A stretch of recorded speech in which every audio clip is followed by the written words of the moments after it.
Plasma membrane का topic थोड़ा पढ़ाए थे, उसके बाद थोड़ा टॉपिक जो छूटा था वो आज हम कवर करेंगे। तो चलते हैं, अपना वीडियो स्टार्ट करते हैं। आज हम पढ़ाएंगे transportation of plasma membrane. Transportation of plasma membrane का मतलब क्या होता है कि ट्रांसपोर्ट करने का मतलब तो ये समझ में आ रहा है कि एक स्थान से दूसरे स्थान ले जाना। ट्रांसपोर्ट करना मतलब एक स्थान पे रहे जो चीज उसको दूसरे स्थान पे ले जाए। तो हम स्टार्ट करते हैं transportation of plasma membrane. Transportation of transportation of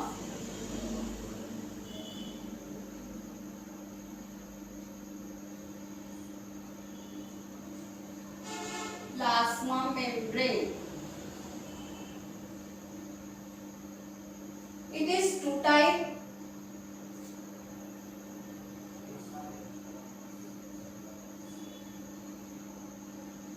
It is two type.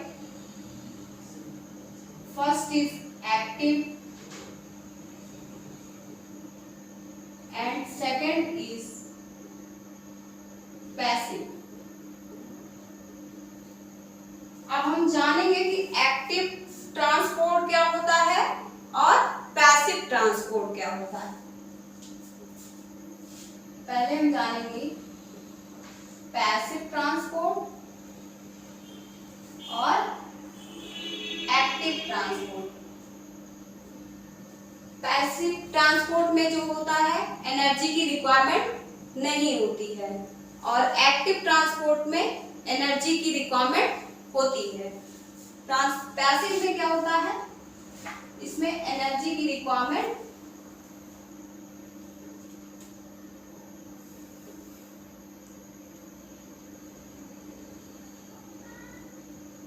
No requirement, इसमें एनर्जी की रिक्वायरमेंट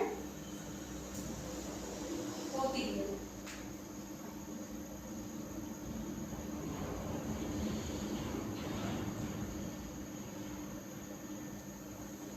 उसके बाद में आता है डिफ्यूजन।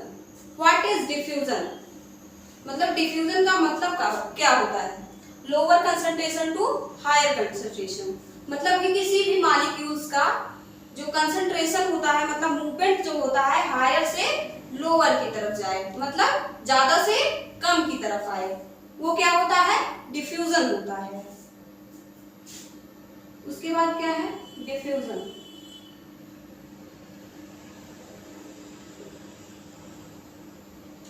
डिफ्यूजन होता है lower to higher concentration.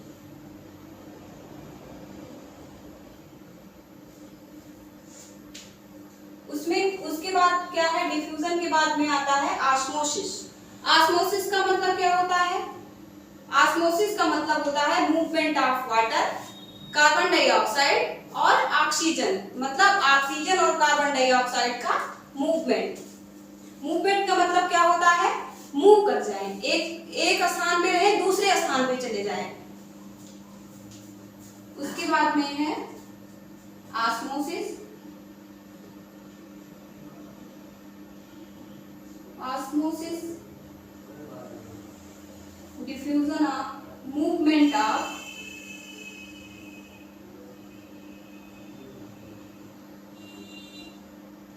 Water, carbon dioxide across with।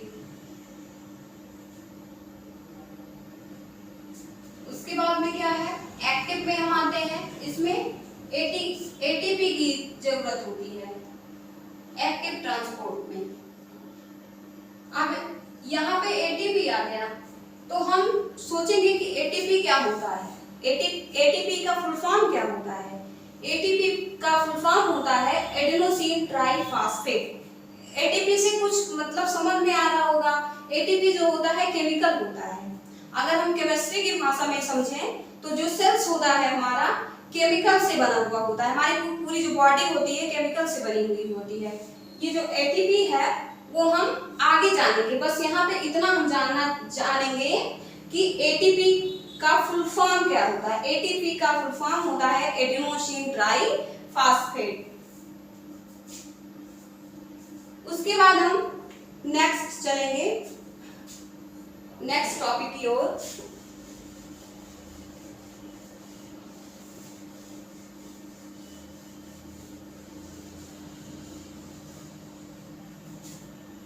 Cell wall in function, मतलब उस सेल का फंक्शन जानेंगे। It is three type.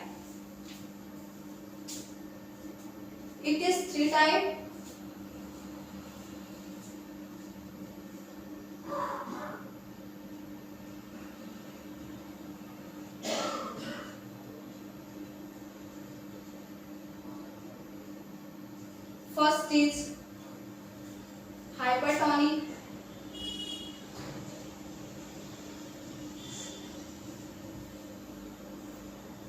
second is hypotonic, and third is isotonic. Hypertonic में क्या होता है, हाइपोटोनिक में क्या होता है एंड आइसोटोनिक में क्या होता है। हाइपरटोनिक में क्या होता है कि जो सेल्स होते हैं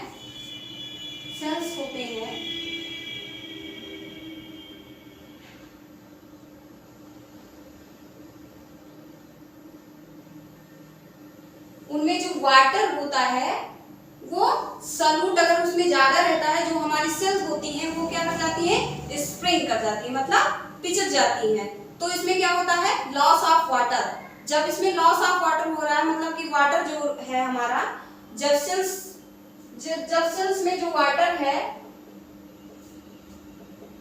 जब सॉल्यूट इसमें ज्यादा डाल देंगे हम, तो हमारी जो सेल है वो क्या हो जाएंगी, स्प्रिंग हो जाएंगी, मतलब पिचक जाएंगी। जब पिचक जाएंगी तो हमारा जो सेल्स है वो लॉस होगा। तो क्या होगा, लॉस ऑफ वाटर। इसको क्या बोलेंगे,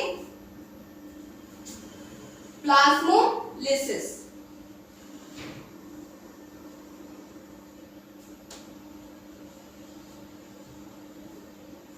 ये हमारा है वाटर, ये क्या है, सेल्स है। उसके बाद क्या है, हाइपोटोनिक। हाइपोटोनिक सॉल्यूशन पे क्या होता है, ये हमारी जो सेल्स होती है इसमें डाइल्यूट ज्यादा डाल देते हैं।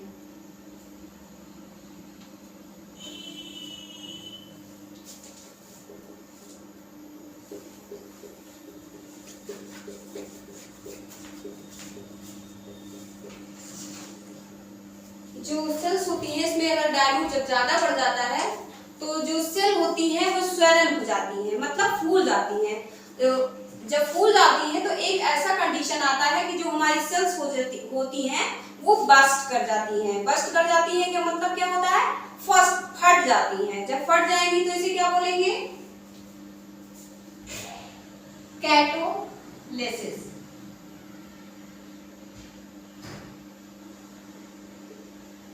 और आइसोटोनिक का मतलब क्या होता है, आइसोटोनिक का मतलब होता है जो हमारी सेल्स होती हैं, ये हमारी सेल्स हैं, ये हमारे वाटर मॉलिक्यूल हैं। इनमें क्या होता है,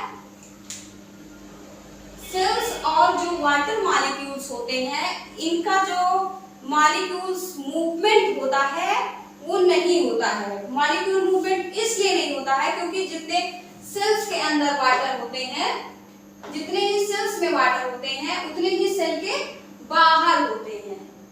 जितने सेल्स में वाटर हैं उतने ही सेल के बाहर वाटर हैं, इसलिए इसे क्या बोलते हैं, आइसोटोनिक सॉल्यूशन। उसके बाद हम आते हैं तो इसको क्या बोलेंगे, आइसोटोनिक सॉल्यूशन को हम बोलेंगे ऑसम। ये सबसे बेस्ट माना जाता है क्योंकि इसमें वाटर का मूवमेंट नहीं होता है। वाटर का मूवमेंट इसलिए नहीं होता है क्योंकि जो सेल्स होती हैं, सेल वॉल होते हैं, जितना ही सेल के बाहर वाटर होता है उतना ही सेल के अंदर वाटर होता है, इसलिए ये सेल्स जो होती हैं ऑसम होती हैं।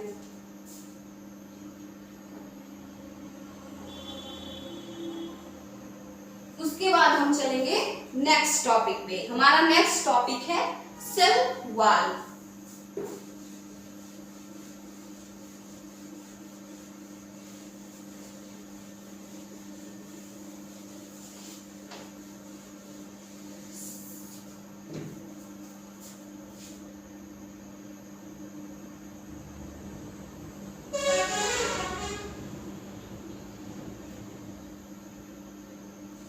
अब सेल वॉल आया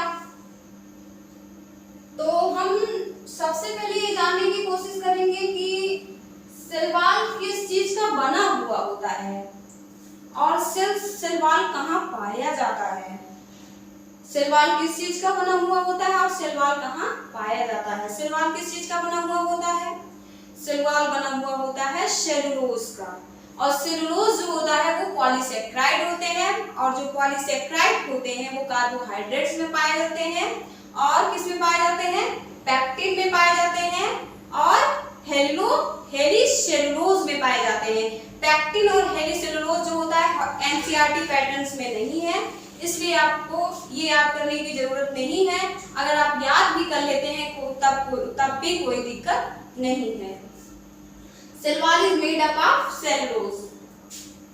सबसे पहले हम जानेंगे कि सेल वॉल किस चीज का बना हुआ होता है। Cell wall is made up of cell wall is made up of cellulose. उसके बाद में क्या है? हमारा दूसरा है कि सेल वॉल को डिस्कवर्ड किसने किया था। सेल वॉल को डिस्कवर्ड किसने किया था? रॉबर्ट हुक ने किया था। कब किया था? 1665 में किया था। किसने किया था सेल वॉल का डिस्कवर्ड? सेल वॉल का डिस्कवर्ड किया था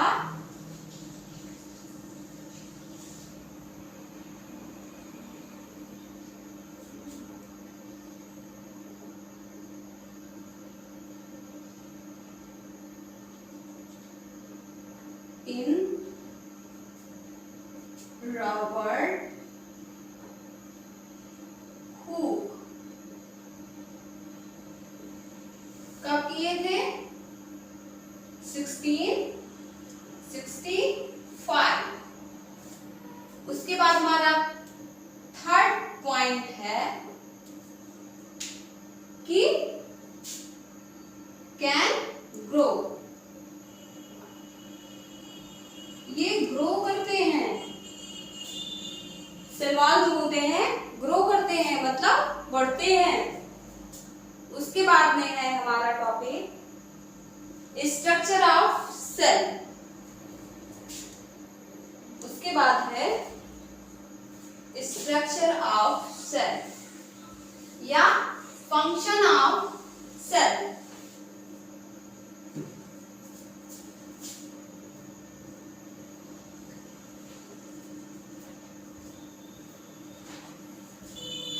फंक्शन ऑफ सेल वॉल। पहला है हमारा मैकेनिकल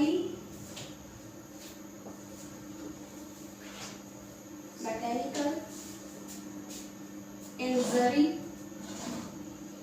एंड सेकंड है हमारा पैथोजन एंड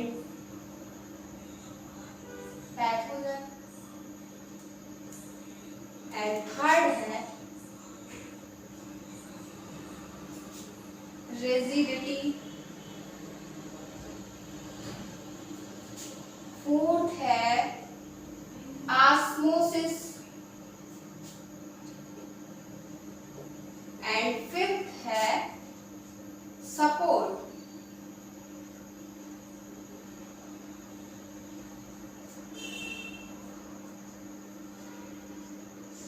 मैकेनिकली इंजरिंग का क्या मतलब होता है?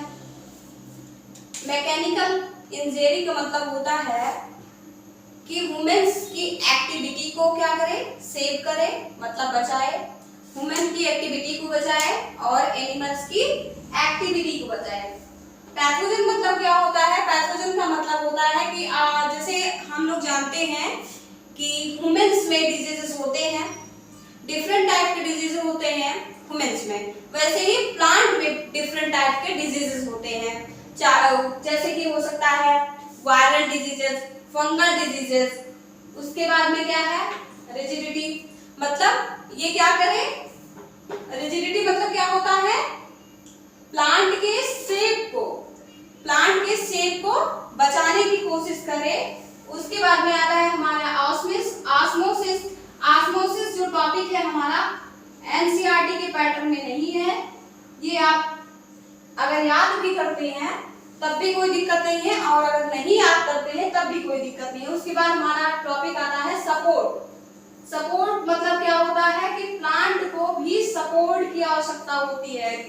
कैसे सपोर्ट की आवश्यकता होती है, प्लांट को सपोर्ट की उसके स्ट्रक्चर और फंक्शन में जो दिक्कतें आती हैं सिक्रीशन के लिए, उनमें जो फंक्शंस होते हैं, स्ट्रक्चर्स होते हैं, उनमें प्लांट के सपोर्ट के लिए आवश्यकता होती है। यहाँ पे हम कुछ लिख लेते हैं, इसमें क्या है, ह्यूमन की एक्टिविटी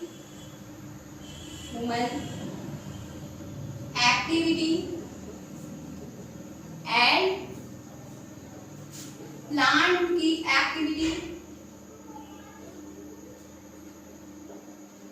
प्लांट की एक्टिविटी एंड पैथोजन में है, जैसे कि पता ही चला आपको, डिजीजेस हो जाते हैं, जैसे ह्यूमंस में डिफरेंट टाइप के, वैसे ही प्लांट में डिफरेंट टाइप के डिजीजेस होते हैं। कुछ लिखते हैं यहाँ पे, जैसे कि हो गया वायरल डिजीजेस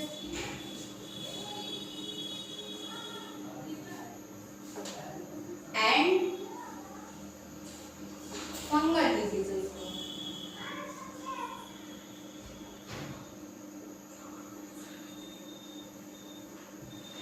उसके बाद क्या है, रिजिडिटी। रिजिडिटी में क्या है, प्रॉपर शेप।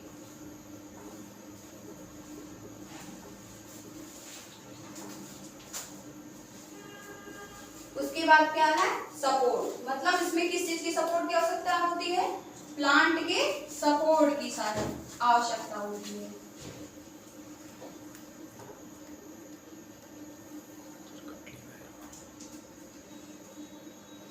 उसके बाद आता है हमारा न्यूक्लियस। न्यूक्लियस हम आप थोड़ा सा बताएंगे स्ट्रक्चर उसका कैसा होता है।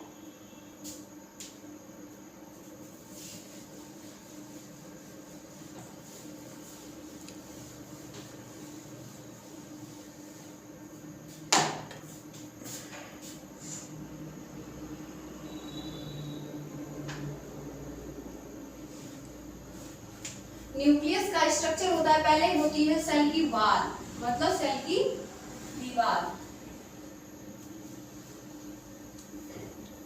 उसके बाद ये आउटर कवरिंग, उसके बाद इनर कवरिंग,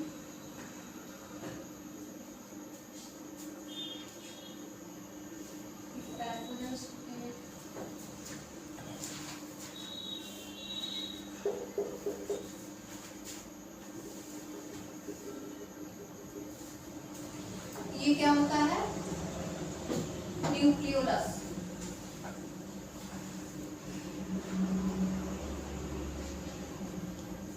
ये होता है क्रोमैटिन फाइबर।